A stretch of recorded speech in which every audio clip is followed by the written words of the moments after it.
రేవంత్ రెడ్డి తమ్ముడు ఇప్పుడే న్యూస్లో చూశాను. ఈరోజు నువ్వు మీడియా రిపోర్టర్స్ని అటాక్ చేయడం, అంతేకాకుండా 10 సంవత్సరాల వరకు నేనే ముఖ్యమంత్రిగా ఉంటానని. ఇప్పుడు మార్చి 15, కనీసం తాగడానికి మంచినీళ్ళు లేవు. అమీర్పేటలో మాకు ట్యాంకర్ని తెప్పించుకుంటున్నాం. 1,20,00,000 మంది హైదరాబాద్, సికింద్రాబాద్లో, 4 కోట్ల మంది తెలంగాణలో మంచినీళ్ళు లేని మార్చిలోనే లేవంటే మరి ఏప్రిల్, మే, జూన్లో ఎలాగుంటాయి? ఒక్కసారి ఆలోచించు. ముఖ్యమంత్రి అవడం అంటే సమిట్ పెడతాను, ఇన్వెస్ట్మెంట్స్ తెస్తానన్న ధ్యానం లేదే. మరి ఇప్పుడు నువ్వేదో భారత్ సమిట్ నువ్వు పెడితే ఎవరు వస్తారు? ఒకసారి అర్థం చేసుకో, దేవుడు మనల్ని ఎందుకు కలిపాడు.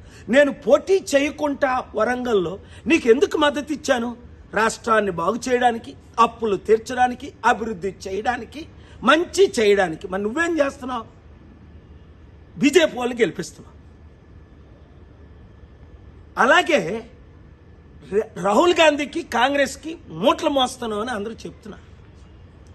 ఇప్పుడు దోచుకోవడం, దాచుకోవడం, పంచిపెట్టడమేనా, లేదా ప్రజల మీద ధ్యానం ఉందా?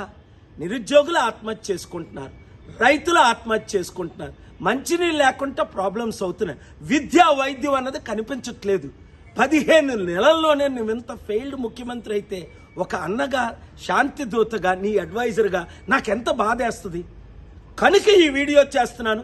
రేవంత్ రెడ్డిని రీచ్ అయినంత వరకు ప్రతి మీడియా వారు, ప్రతి యూట్యూబర్స్ దీన్ని షేర్ చేయండి. రాష్ట్రాన్ని కాపాడుకుందాం, దేశాన్ని రక్షించుకుందాం.